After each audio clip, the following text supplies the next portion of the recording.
Ano na? Wala? Okay, blessed evening po sa ating lahat. Let's open our Bibles to the book of Isaiah. On the 40th chapter, chapter 40. Isaiah chapter 40. Isaiah chapter 40. The message is entitled, The Word of Our God. Amen? The Word of our God. Ang salita ng ating Diyos. Sabi dito sa Isaiah chapter 40 verse number 7 and 8. Basahin natin ito. Let's read these two verses loud and clear, louder than the rain. Ready? Basa. The grass withereth, the flower fadeth, because the Spirit of the Lord bloweth upon it. Surely the people is grass. The grass withereth, the flower fadeth, but the word of our God shall stand forever. Amen? The grass withereth, the flower fadeth, but the word of our God shall stand forever. Ang damo ay nalalanta.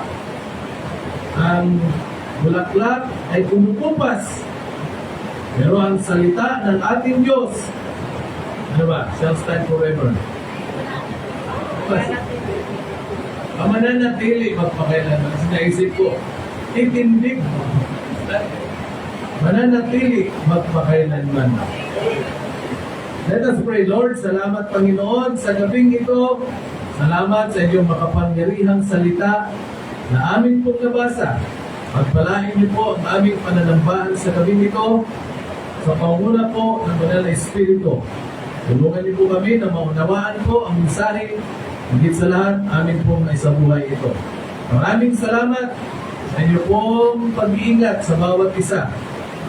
Salamat, Panginoon, sa pribilehiyo na kamuling kami mapaglingkod sa inyo pong banal na pangalan. Humingi po kami muli na kapatawaran sa lahat ng mga pagkukulang, pagkasalansal, pagkakasala na aming nagawa laban sa inyo. Bless you po mga manunood ng preaching na ito sa Facebook. Salamat ang marami. Ang lahat ng ito hiling namin talangin sa pangalan po ng Panginoong Yesus. Ay may pumugtong na anak. Amen. Amen. Okay, nakaupo na po ang bawat isa. So, sabi nga din ng Panginoong Jesucristo sa Matthew chapter 24, di ba?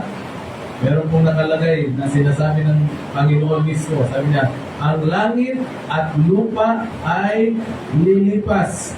Datapwat, ang salita ng Diyos ay hindi lilipas.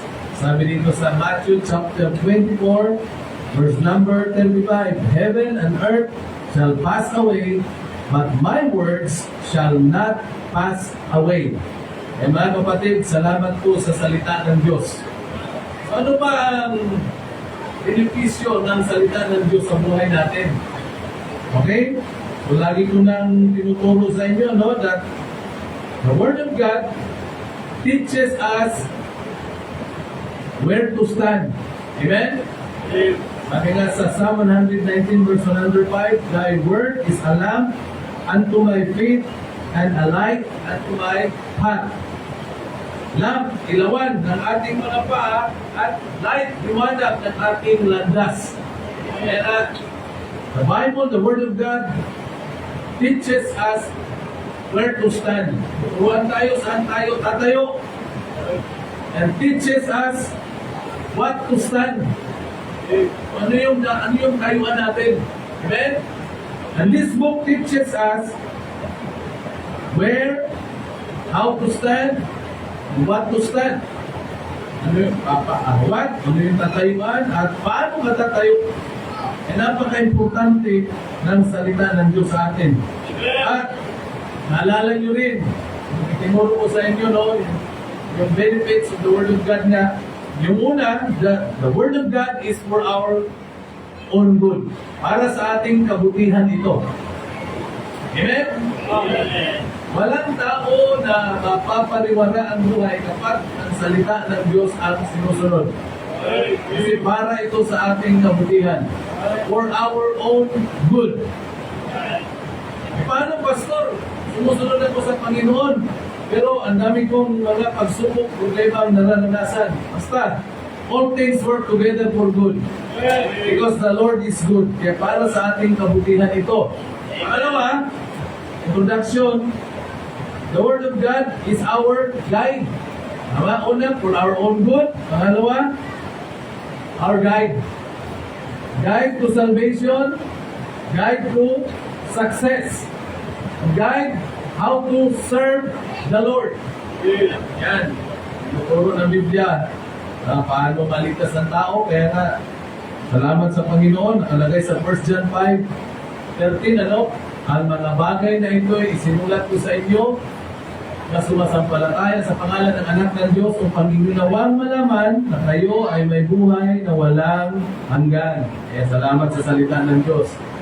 Yes, tapos, after salvation, ito rin yung guide natin paano maglingkod sa Kanya. Guide how to serve Him. Amen? Hindi lang basta-basta paglilingkod, kundi we serve God factually. Lilingkod tayo ayon sa katotohanan. Kaya ang paglilingkod na hindi nakabatay sa salita ng Diyos, walang kwenta paglilingkod dyan. Okay? We serve God factually. Pangalawa, we serve God faithfully. Kailangan ang paglilingkod sa Diyos ay matapat. Kasi nakakaya ang Diyos natin ay matapat. Amen? And of course, ang maganda, we serve God fruitfully. Naglilingkod ba na mayroong bunga? Ang mga bunga dyan, yung good works. Ang bunga, yung kagaya natin, magkaroon din ng bunga sa pananampalataya. No? At mangyayari yan kapag tayo ay dadaig ng kaluluwa. Soul winning. Okay? So, yung pangatlo, dito tayo ngayon. The Word of God is our guard. And this book will guard us from these three things. Ito yung gusto kong i-share ngayon. Kasi very relevant ito sa panahon natin ngayon eh. Amen ba? So, yung dalawa, this book is for our own good. Para sa kabutihan natin ito, mapapabuti ang buhay natin kapag susundin natin ito. Hindi naman ibig sabihin na lahat talaga ng mangyayari sa buhay natin ay mabuti. Kasi meron naman talaga mga bagay na hindi mabuti. Pero ang sabi ng Bible, all things work together for good. If merong mangyayari na sa tingin mo hindi maganda, just work it out for somebody's good. Kailangan i-work out mo yan para mapabuti din yung iba. Okay? Marami na kayo narinig dyan, di ba? Kung nagkasakit ka, hindi naman good dyan. Hospital ka, hindi good dyan. Pero yung i-work out mo yan para mapabuti yung iba. Kaya, kay Darlene, yung kanyang doktor, nung nagkasakit siya, ina-witnessan natin. Then after 2 weeks, yung doktor na meron namang sakit, merong tumor sa utak, merong diabetes, sakit sa puso, komplikado ng sakit. After 2 weeks, after 2 weeks, namatay. Pero at least, bago siya namatay, naturuan natin ang Ebanghelyo ni Cristo. Tumanggap sa Panginoon. Recently lang, na-hospital din siya. Sa loob ng 3 araw, walang nangyaring pagtuturo. Pero, nung follow-up check-up na siya. First time ko rin makita yung doktor eh. Kasi nung naano siya, na-confine, di ko naman nakikita yung doktor. Nung nag-rounds yung doktor, wala naman ako nun. Nag-rounds ba? Ha? So wala ako. Pero, alam na ng doktor na yung mister niya ay pastor. Kaya nung nag-follow-up check-up, nandun ako, nandun siya, nandun yung doktor. Nandun yung doktor na reseta.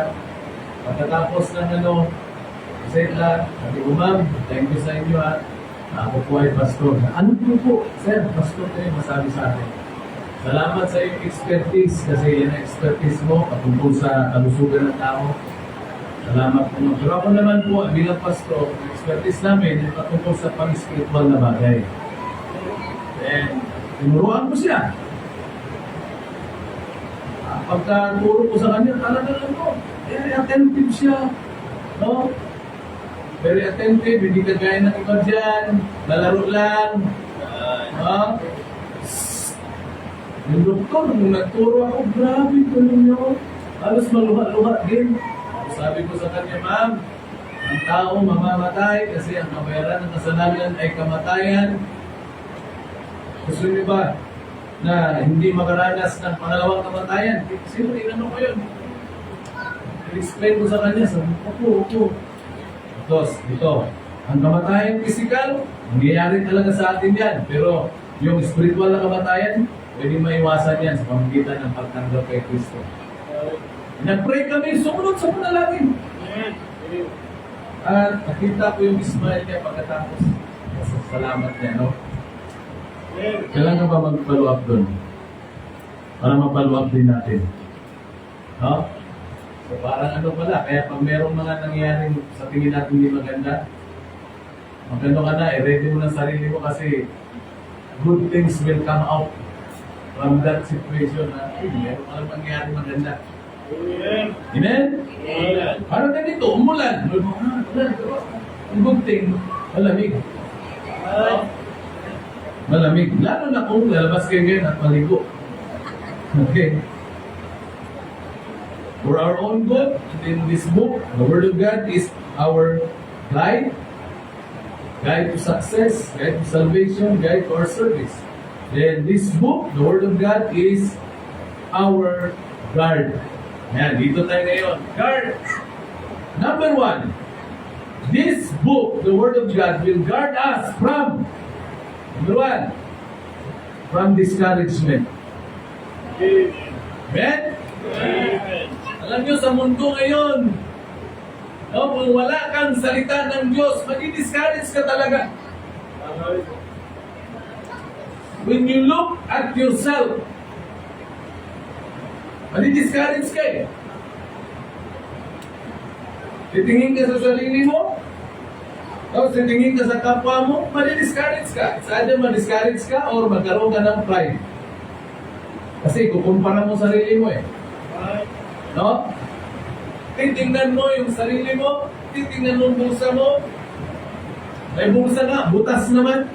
Tapos yung iba, tingin mo, hindi naglilingkod sa Diyos, pero parang hindi naghihirap financially. Madi-discourage ka. Di ba? Ano yung discourage? Yung mawalan ka ng tapang. Kaya nga, meron ka ng takot na, ay, hindi ko na gagawin. Kasi wala naman. Kasi madi-disappoint ka eh. Hindi ko na lang gagawin. Kasi discourage ka na. Pero nag-graduate ng law, nag-board, nag-bar exam, hindi nakapasa, na-discourage ka. Pag-board ka, mag-bar ka ulit. Hindi na. Discourage. One of the greatest tools of Satan is discouragement. Sabi nga nung nabasa ko, yan yung pinaka-expensive na gamit ni Satanas, discouragement. Oo. Matindi ang discouragement. Wala ka ng tapang, ayaw mo nang itry yung isang bagay. Diba? Parang ano yan eh. Parang bang, when you serve God, hindi ibig sabihin na pag naglingkod ka sa Panginoon, hindi ka magkakaproblema. Pag nagka-problema ka, yun yung time na pag hindi ka grounded in the Word of God, you will be discouraged kasi magtatanong ka eh. Ano ba yan? Kung kailan ako, di ba? Kung kailan ako naglingkod sa iyo, Panginoon, bakit ganito? Walang-wala. Samantalang noon, ang ginagawa ko, puro sugal lang. Hindi ako nawawala ng pera. Oh. Meron bang nakaranas? Tama ba, sis? Kasi i-discourage ka ng demonyo. Ang demonyo kasi ang number 1 discourager. Ang demonyo. Diyan siya magaling, i-discourage ka. No? Sasabihin ng Diablo sa'yo, hindi mo kaya yan. Aral-aral ka ng ganyan. Wala, mahina ka naman. Ganyan ang demonyo eh. Ngayon, kung hindi ka rooted and grounded in the Word of God, madi-discourage ka talaga. Pero kung ikaw ay Bible reader, you always listen to the preaching. Tapos narinig mo at nabasa mo, Philippians 4:13. Yan ang verse natin dito eh. I can do all things through Christ which strengtheneth me. Amen. Sabi ng discourager, yung ganong resort sa Satan, hindi mo kaya yan. Pero sabi ng salita ng Diyos, kaya mo yan. Tulong ng Panginoon. Amen. Sabi ng mundo, sabi ng sanlibutan sa atin, kayo, BBC Luzon, mga ambisyoso. Patayo-tayo kayo ng building, wala naman kayong pera, hindi nyo kaya yan. Pero anong sabi ng Bible? Kaya natin. Wala kayong pera, sabi ng demonyo. Pero anong sabi ng Panginoon sa Hagay? Ang ginto at pilak ay sa akin, sabi ng Panginoon. Ang pera natin, wala pa nga lang sa ating mga kamay. Nasa Panginoon pa natin. Kaya anong gawin natin? Hingiin. Amen? Huwag yung ma-discourage. Huwag tayong ma-discourage. Itong salita ng Diyos, ito ang mag-i-encourage sa atin. Guard from discouragement. Amen. O ngayon, alam, meron bang bagay na nadi-discourage ka? Sometimes, hindi lang material na bagay ang mag-discourage sa iyo. Number one pa, yung kapwa mo Kristiyano. Amen. Kasi nga, ang pananampalataya ay sinusubok talaga, di ba? Ang totoong pananampalataya ay sinusubok at ang totoong pananampalataya ay pumapasa sa pagsubok. True faith will be tested and true faith will pass the test. Okay, lahat talaga tayo susubukin. Amen. Natural yan na sa ano yan eh. In everything give thanks. Paano mo masasabi na courageous ka kung hindi ka makakaranas ng discouragement? Di ba? Ako, matapang ako, courageous ako. Kumira, inano ka lang, na-discourage ka na. Ano ba? Kailangan pasalamatan mo yan eh. Lord, salamat kay ganito. Na-test yung courage ko. Na-discourage ako pero hindi ako na-overcome ng discouragement ko. Nanatili pa yun yung courage. Di ba? Sabi nga ng Panginoon kay Joshua, be strong, a good courage. Amen. Be strong. And this book is our guide from discouragement. Amen. What makes you discouraged? Who discouraged you? Ganito yan eh. If we expect too much from others, madi-disappoint ka. Pag na-disappoint ka, madi-discourage ka. Kaya nga, expect too much from God. Sa Diyos lang talaga, hindi sa tao. No? Kahit na gaano kaganda pakinggan yung sinasabi ng tao, kung tao lang yan, huwag kang magtiwala. Kaya sabi ng Bible, di ba, it is better to trust in the Lord than to put confidence in man. Psalm 118 verse number 8. Kaya never put your trust in man. At sabi sa Jeremiah chapter 17 verse 5, mapalad ang tao na sa Diyos nagtitiwala. At sumpain naman ang tao na sa tao nagtitiwala. Amen? So, itong Biblia, dito lang tayo tumingin para hindi tayo ma-discourage. Amen. Nag-aaral ka. Ang grado mo pula. Ito ka tumingin para hindi ka ma-discourage. Pero kung asahan na magbago yung grado mo, pula talaga yan. Kaya nakita mo, kailangan mong pagbutihin. Alam mo, para sa kabutihan na natin ito eh. Kahit kung walang estudyante na magkakaroon ng pulang grado, kung ikaw ay Bible reader at ina-apply mo yung natutunan mo. Tama ba? Amen. Kaya mga kapatid, huwag tayong ma-discourage. Amen? Si David, when he was discouraged, anong ginawa niya? Diba doon sa 1 Samuel chapter 30, pag-uwi nila galing sa labanan, pagdating nila doon sa Ziklag, anong nangyari? Yung kanilang mga tent, pinagsusunog ng kaaway, tapos yung mga asawa ng kanyang mga kawal, mga sundalo, mga anak, ay kinidnap. Kinidnap. Kaya yung mga sundalo nagsiiyakan, at anong sabi ng salita ng Diyos? And they spake to stone David. Nagpusat na sila, nagsalita na batuhin na natin itong hari. Discourage si David. Pero anong sabi ng Bible? 1 Samuel 30 verse 6, but David encouraged himself in the Lord. Amen. Kaya nga, if you are discouraged, go to the Word of God. Amen. Punta ka. Ngayon, magpa-advise ka. Magpa-advise ka ng mga lingkod ng Diyos. No? Amen. Kaya, napakaganda ng salita ng Diyos. So this book, the Word of God, that will stand forever is our guard. Guard from discouragement. Pangalawa, guard from depression. Alam niyo yung depression? Sabi nila ngayon ang taas na ng percentage ng suicide. At ang karamihan ng cause ng suicide ay depression. Alam niyo yung depression, yung bang low in spirit. Yung bang parang ang baba na ng moral mo, ng espiritu mo, na-depress ka na. Di ba? At alam niyo ba ang depression kung saan yan? Ang discouragement dito yan damdamin. Ang depression dito. Tama? Right. Hindi mo na-discourage ako. Hindi. Dito ang discouragement. Damdamin. Ang depression dito. Binasa ko yung sabihin ng depression, the state of being depressed. Tapos yung depressed, low in spirit, low moral. Yung talagang bagsak ka na. Diba? Yan yung pag-discourage ka, pag-depress ka. Anong kinalaman ng Word of God? Merong itinuro ang Biblia. Paano natin ma-overcome yung depression? Amen? Amen.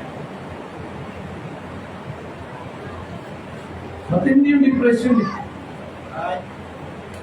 Alam niyo ba, ang pag binasa mo yung Word of God, never ka magkaka-depress. Amen. Never ka ma-low in spirit. Bakit? Kasi pag binasa mo ito, meron sinabi ang Biblia Yung greatest commandment, di ba? Yung first greatest commandment, anong sabi?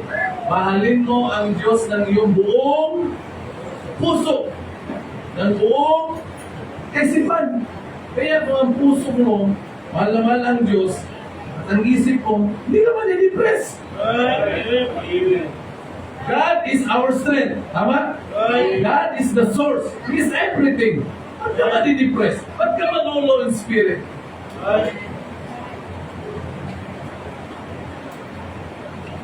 Alam niyo ba kung bakit? Ito lang na-spesyanuhan yung word na depression Para bang masyadong na-highlight yan. Alam niyo kung bakit? Dahil sa mga eksperto. Noon wala namang eksperto Di ba? Eksperto saan? Ang kailangan ngayon, yung expertise saan? Sa Word of God. Eksperto. Eksperto. Sabi ng mga eksperto. Ano eksperto? Diba lagi niyo papanood sa balita yan? Merong tawag dyan, Senate hearing patungkol dun sa mga behavior ng mga bata, di ba? Merong dinaril dun sa Tacloban.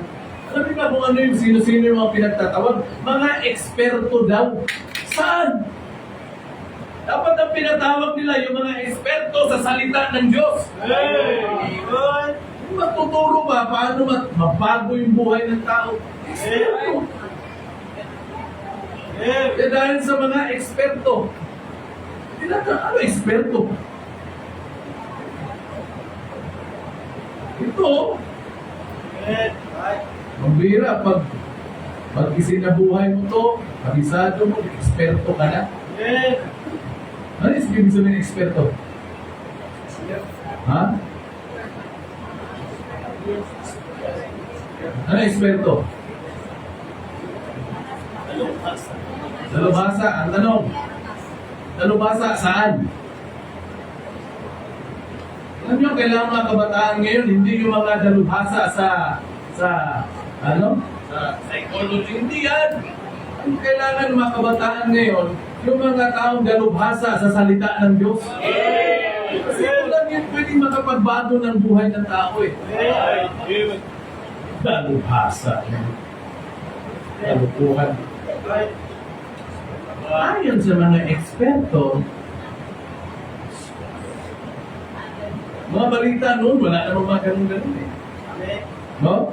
Kaya this book is our guard from depression. Kaya, pastor, anong gagawin ko? Anong gagawin ko? Ang isip ko ay magulo, litong-lito. Anong gagawin ko? Kaya, nasa mga Bible, merong tinuro ang Apostol Pablo.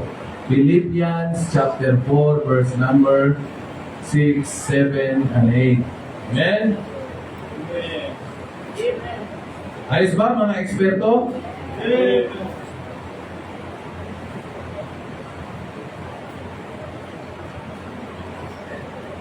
Sabi dito sa verse number 6, pakibasa ninyo verse 6, verse 7, ako sa verse 8. Sige. Ito yung dapat na nasa isip natin, ha? Amen? Verse number 6 and 7, basa. Be careful for nothing, but in everything by prayer and supplication with thanksgiving, let your requests be made known unto God, and the peace of God, which passeth all understanding, may keep your hearts and minds in Christ Jesus. And alam niyo ba yung be careful for natin kung ano ibig sabihin? Be anxious for natin. Ibig sabihin, huwag kang mamalisa sa mga bagay na walang kwenta. Alam niyo minsan, yung bagay na walang kwenta, yun ang pinagtutuunan ng pansin ng tao. Mga cellphone, mga laro, wala namang kwenta, pero doon sila nakapokus. Diba? Kaya inalisan lang, inuha lang ng magulang, umiyak na yung bata. So kailangan na ng eksperto. Ano kailangan? Di ba?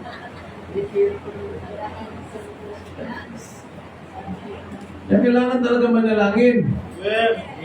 Anong 7? Verse 7, and the peace of God at ang kapayapaan ng Diyos. Iba yung peace of God and God of peace. Ang Diyos natin ay Diyos ng kapayapaan. Pero hindi ibig sabihin na automatic o all the time, meron kang kapayapaan. Mamuhay ka nang hindi tama, wala kang kapayapaan. Yeah? And the peace of God, which passeth all understanding, shall keep your hearts and minds through Christ Jesus. Kaya pag wala kang peace of God, wala kang kapayapaan, ibig sabihin, hindi mo mahal ang Diyos ng buong puso at ng buong kaisipan. Tapos sa verse number 8, ito yung mga dapat na ilagay natin sa isip. Okay? Ano sabi niya Apostle Paul? Finally, brethren, whatsoever things are true. Meaning, do not put in your mind those untrue things. Mga hindi totoo. Ano hindi totoo? Yung kawawa ka. Hindi yan totoo. Hindi yan totoo. Hindi tayo kawawa. Ano pa? Pobre ka. Hindi yan totoo. Ano? Totoong totoo. Hindi naman tayo pobre eh. Pakayaman ng Diyos natin.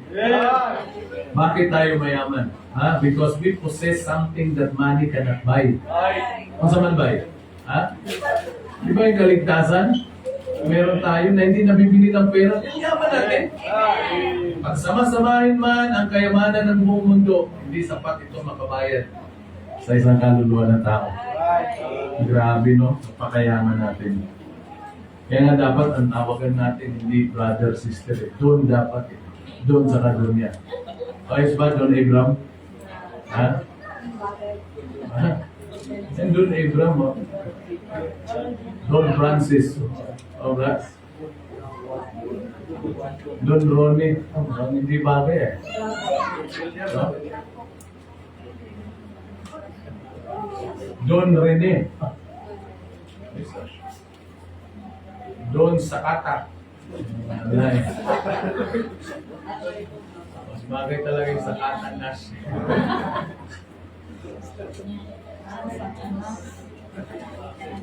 Diba? Whatsoever things are true pa lang yan. True. Whatsoever things are honest. Diba? Honest or noble. Whatsoever things are just. Karapat-dapat. Whatsoever things are pure. Puro, pure. Whatsoever things are lovely, kaibig-ibig. Whatsoever things are of good report. If there be any virtue. Tagalog yan, kung meron itong kagalingan. If there be any praise, think on these things. Amen. Yan yung isipin natin. Right. No? So, pag nakita mo yan, ano mangyayari? Mawawala yung depression. Right, tama. Hindi ka low in spirit. No, hindi ka madi-discourage. Bakit? Sabi ng Bible, isipin mo kung ano yung mga totoo. Mga ibig-ibig, yung pure, yung puro, diba? Yung mga bagay na kapuri-puri. Sabi ni Pablo, no? Think on these things. Yun ang dapat nasa isip natin. Amen. Hindi yung ang nasa isip natin puro kawawa ako. Diba? Sabi nga ng pastor na kaibigan ko kung mahirap ka ngayon, okay lang yan. Magpatuloy ka lang sa Panginoon. Balang araw, hindi ka na mahirap. Right. Diba? Amen. Kung mahirap ka, sabi mo, lagi paulit-ulit. Ang Diyos ay balanse. Napakapatas ng Diyos. No? Right.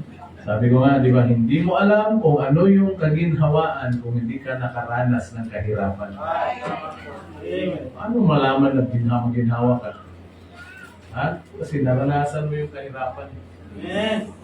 Hindi mo alam kung anong kasiyahan kung hindi ka nakaranas ng kalungkutan. Right. Hindi mo alam kung ano yung anong tawag? Kakapalan ng buhok. Hindi ka nakaranas ng pagkakalbo. Kaya napaka balance yung Panginoon Di ba? Right. Hindi mo alam kung ano yung tag-ulan kung hindi ka nakaranas ng tag-init. Correct. Amen. Ng summer, yun. Balance. Kaya kung meron kang pangunawa na hindi negatibo, ma-appreciate mo ang mga bagay. Correct. Yung ulan, Lord, salamat sa ulan. Amen. Bakit? Kasi alam mo, grabe ang tag-init. Tama? Yan, pag puro naman ulan, puro baha. Nung uminit, Lord, thank you sa init. Amen. Hindi yung ang tao nagagalit. Bayan ang ulan. Nung tag-init, galit ka rin. So, hindi maintindihan ang buhay ng tao. Di ba? Right. Kaya nga, this book is our guard. Guard from discouragement. Guard from depression. Ha? Amen. Yung isip natin, ano nyo na, kung ano yung mga nasa isip nyo, alisin nyo na. Right. Basta kung meron diyang mga bagay na hindi totoo, alisin mo na kasi garbage yan. Right. Garbage yan. Basura. Amen. At kung sakali man ay totoo yan, no? Kung yan ay hiningi ko na ng tawad sa Diyos, pag naisip mo pa yan, hindi nagawain ng Holy Spirit yun. It's the work of the devil. Amen. Kasi ang diablo, di ba? And evil always dig it up stripe. Laging naguhukay ng ano yung diablo? Laging hinuhukay yung mga kasalanan, mga stripe. Ano stripe? Yung damit mo son, stripe yan. Ano may stripe sa Tagalog? Pag-aaway, di ba? Kaya tingnan nyo, mayroong mga nag-aaway. Yung iba, pag nag-aaway, nagiging, sabi, hindi nag-hysterical, kundi nag-historical. Historical. Binabalik yung nakaraan. Right. Pag nag-away, tapos na. Kung sumigaw ka, ganun lang. Hindi yung, alam mo ba noong 1970? Wala 1970, 1980 pa. Ano yan? Gawain ng demonyo yan. Yung hinahalukay yung mga dating pagkakamali natin. It's the work of the devil. Amen. Ang Diyos kasi iba Sabi nga, di ba? And your sins and iniquities will I remember no more. Amen. Hebrews chapter 8 verse 12. Kaya ganyan. Kaya ang isipin natin yung mga totoo, uy, pinatawad na ako ng Diyos. May mga tao na mag-ano sa atin, mag-judge, di ba? Eh, ganyan ka naman eh. Pero kung hindi mo na ng tawad yan, ayun ang tingin mo sa akin, pero sabi ng Biblia, pinatawad na ako ng Diyos. Amen. Kaya, this book is our guard from discouragement, from depression. Eh, mga isip natin na, ayusin natin. Amen. Huwag ka mag-isip na kawawa ka. Self-pity is sin. Awa ka sa sarili mo. Bakit ka naawa? Kasi wala kang bagong damit. Okay lang yan. Ano yun? Wala kang bagong damit. Di ba? At least may damit ka. Huwag kang maawa. Kung di mag-pray ka, Lord, bigyan niyo po ako ng bagong damit. Lakasan mo pag nag-pray ka. Malay mo yung katabi mo. Marinig. Hindi totoo yan. Parang isang mama, pumunta sa nag-pray siya ba? Lord, birthday ko po bukas. Panginoon, dalangin ko na bigyan mo ako 1,000. Eh merong, kailan naka-live? Mute mo muna. Mute. Tingnan niyo kung naka-mute. Yata alam yung pumute na. Mute na. Hoy! Mute na.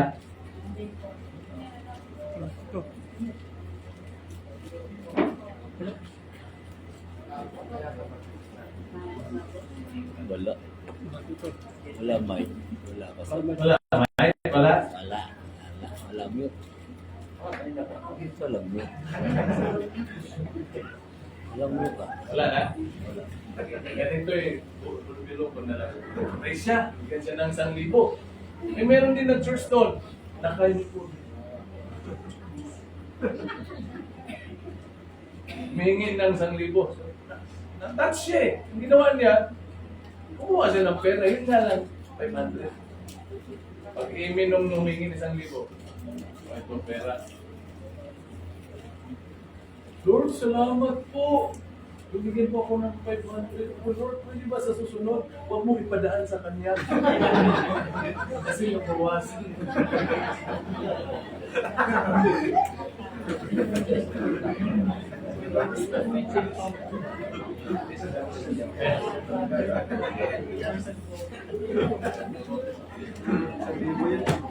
San libo yung hiningi niya, natanggap niya 500. Ano, magpadaan sa kanya. Ang bihira, naawa na nga lang yung mama eh. Diba, narinig niya na wala siyang maibigay pa, kung yun lang ibigay. Ibig naman pasalamat eh. Binanatan pa yung nagbigay eh. No? Ang huli, this book, the Word of God, is our guard from discouragement, from depression, and from distraction. Distraction. Kasirahan ng buhay. Kaya nga, ito lagi ang magsasabi sa atin kung ano yung tama, ano yung hindi tama. Kahit sa tingin mo tama, pero pag hindi yan tama, hindi talaga tama yan. Dalawang beses yan nakalagay sa Biblia. Proverbs chapter 14 verse 12, Proverbs 16 verse 25. Ano sabi ni Solomon? There is a way which seemeth right unto a man, but the end thereof is what? Distraction. Kaya nga, ito yung mag-ano sa atin eh. Ito yung mag-guard sa atin na para hindi tayo masira. Amen?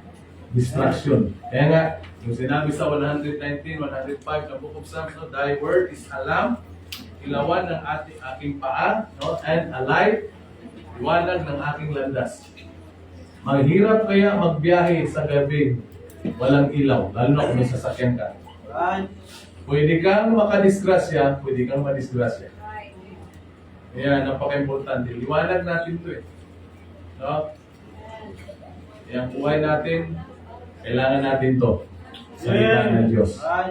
Amen? Amen. Tandaan nyo walang ibang goal or desire ang Diyos natin kundi ang i-bless tayo. Amen. God wants us to be blessed, to be blissful, to be masaya, to become what? To become beautiful, maging maganda ang buhay. Kabaliktaran naman ang Diablo. John chapter 10 verse 10, no? Sabi, the thief cometh not, but for to steal. Thief is the devil. For to steal, to kill, and to destroy. Gusto talaga niya manira ng buhay ng tao. No? Kaya, ang buhay natin kapag hindi natin ito sinusunod, masisira talaga ang buhay natin. Kaya this is our guard from distraction. From discouragement, from depression, from distraction. Okay? So, mga kapatid, hanggang tayo buhay pa. Tandaan nyo to wala pa tayo sa mundong ito, mayroon ng salita ng Diyos. Hanggang sa mawala tayo sa mundong ito, meron pa rin salita ng Diyos. Mananatili ito magpakailanman. No? Kaya, ito lang yung bagay sa mundong ibabaw na mananatili magpakailanman. Lahat ng mga material possessions natin, it will come to pass. Yung mga tao, grabe ang kanilang mga material possessions. Meron ng mga tao na relo pa lang. Milyon-milyon ang halaga. No? Milyon ang halaga. Mga congressman, mga senador, relo pa lang. Kaya pag nag-hearing-hearing, Mr. Witness, anong masasabi mo? Pinapakita yung mga relo. Minsan pinanood ko yung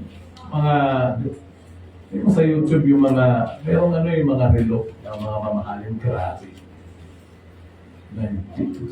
Isip ko, grabe naman yung relo na ito. Ang mamahal, mga, lalo na pag Rolex, di ba? Milyon, $1 million $1 million.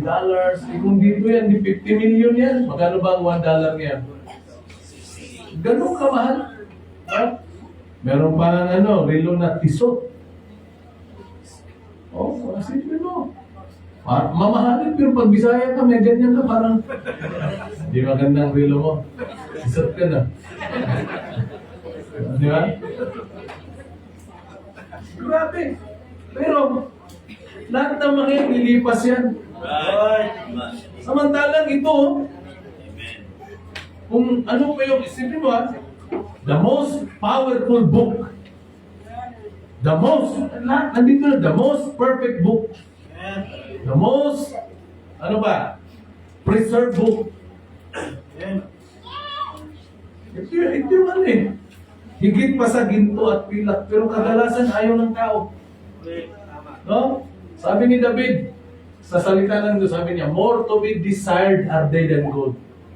Mas higit kong nanaisin. Ang alin? Yung salita ng Diyos, kaysa ginto at pilak. Yung sabi niya sa 19 verse 10 ng Book of Psalms, more to be desired are they than gold. Tapos sabi niya, sweeter also than honey and the honeycomb. Tapos sabi ni Pablo, Colossians 3:16, let the word of Christ dwell in you richly. Dapat mayaman din ito. Mayaman ka sa material na bagay. Ang yaman, yung yaman ng tao, nagbabago ng value. Pero ang salita ng Diyos, hanggat tumatagal ang panahon, lalo nagiging valuable. Grabe ito. Kaya salamat sa salita ng Diyos. Amen. Ang mga damo ay malalanta, sabi ni Isaiah, the grass withereth, the flower fadeth, yung mga halaman kumukupas, mga damit natin kumukupas. Di ba? Pero ang salita ng Diyos ay mananatili magpakailanman. Grabe ito. Grabe na. Kaya mayaman tayo Bakit? Hawak-hawak natin ito na higit pa sa ginto at pilak. Higit pa sa ginto at pilak. Kaya Number one na pagsikapan natin ang yumaman saan? Sa salita ng Diyos. Huwag kang magsikap na yumaman sa material. Kasi, ano yan eh, hindi yan ang pinaka-goal ng Diyos eh. Kailangan yumaman din sa salita ng Diyos. At kapag yumaman din sa salita ng Diyos, madali na lang yumaman. No?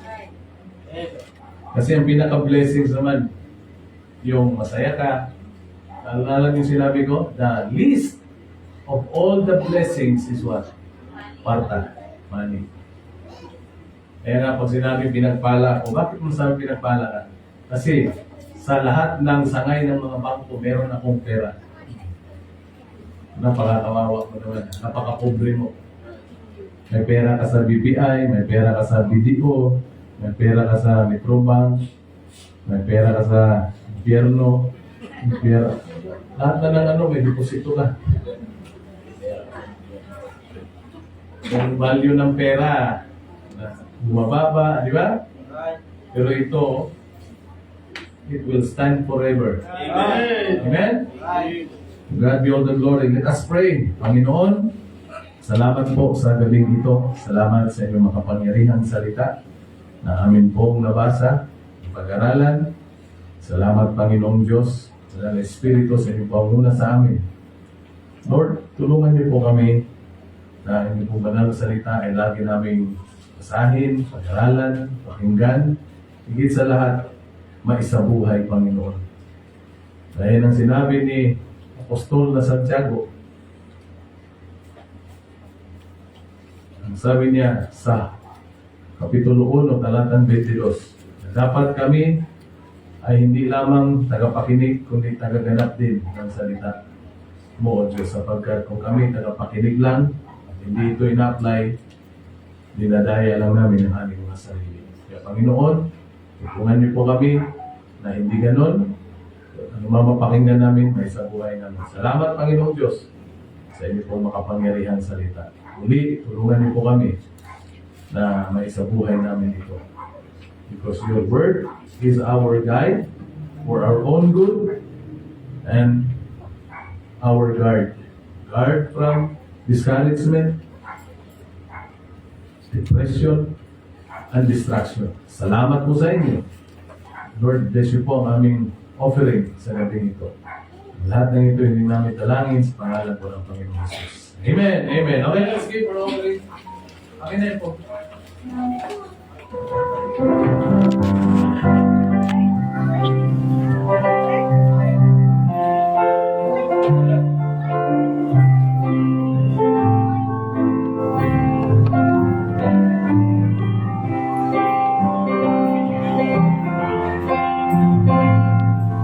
Amen. Thank you for watching. God bless you.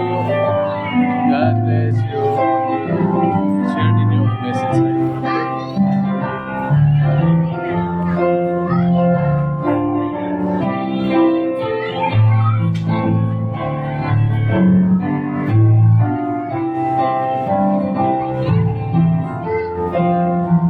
Okay, hanggang dito na lang. Maraming salamat po. God bless you all. Bye-bye.